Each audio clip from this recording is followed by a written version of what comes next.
Hello? Hello, Assalamualaikum. Salam. Minta maaf saya telefon ni wakil daripada PIBG. Boleh saya sebentar cakap dengan Cikgu Aswadi? Iswadi dalam bilik air mandi. Dalam bilik air ni siapa nama? Saing dia. Sain tu siapa nama? Naik. Naik cikgu juga ke?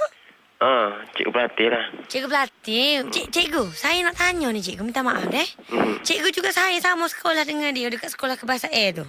Duduk. Sekolah lain. Cikgu sekolah mana? Gini, saya ni wakil dari PIBG. Hak gano Cikgu Aswadi ni gage ko? Tak ada lah dari mana. Dia kalau ngajar tu ke? Mana cara dia? Dia gitu tak ada dari mana. Tak pernah sentuh student gitu. Sentuh student? Tak pernah sentuh student Tak tu. pernah. Bukan jenis dia tu. Siapa ni? Haslina, saya wakil daripada PIBG ni. Sina. Saya sendiri kena cakap dengan Wadi. Dia mandi ni. Lambat dia keluar baru masuk. Cuba cakap dengan dia. Kita tunggu sebentar. Boleh ke? Kata ni penting ni. Dia tak boleh keluar kita saja. Dia kalau dah masuk bilik air tu setengah jam baru keluar. Tahu. Saya tahu. Sekarang ni minta maaf cikgu. Saya sebenarnya nak cakap dengan Cikgu Aswadi. Mentar Keluar tak? Keluar sekejap.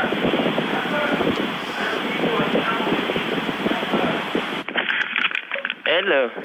Boleh saya cakap dengan Cikgu Aswadi ke? Cikgu Aswadi. Cikgu Aswadi mandi lah. Tak boleh keluar lah ni. Telefon mula lah. 30 minit ke apa ni?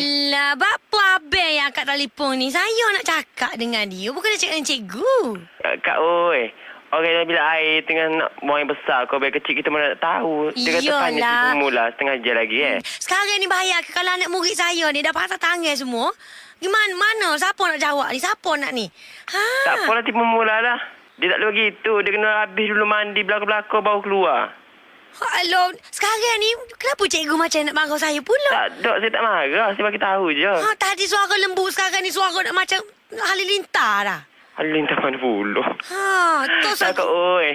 Saya ni orang tua, minta maaf sekali. Yalah, Kak Oi, kita minta maaf Maaf pun tak ikhlas. Nak ikhlas lagu mana, Kak? Kita ni dah kata nama bakal guru, kena ikhlas. Bakal guru ko, pomen ko, tukar kebun ko, semua kena ikhlas, kena minta maaf belakang. Tak kira pangkat kakak ko, makcik ko, atuk ko, adik ko, semua kena minta maaf belakang. Begitu. Sekarang ni awak dah test saya punya passion ni. Awak kata saya ni apa orang tua, awak kata saya nenek tu, orang tu atuk semua. Jangan aku ajar. Apa pula kata nenek tua? Aduh. Sebentar. Nama kamu siapa ni? Muin. Sekolah mana tadi ni? Mu tahu saya di sekolah mana? Sekolah mana? Sekolah Hot FM. Mu mahal tak? Hot FM?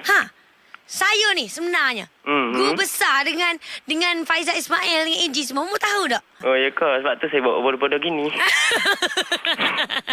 Alah. Cikgu kono ngaku bodoh ya. Ainun ke ni? Ainun? Hey, saya lah Farah Fozana. Percaya kita. La ilaha illallah. Okay. You know what? Hai, saya Farah Fozana lah. Saya orang KL. Sungguh ke ni? Lah, besok dengarlah kat radio. Sudah.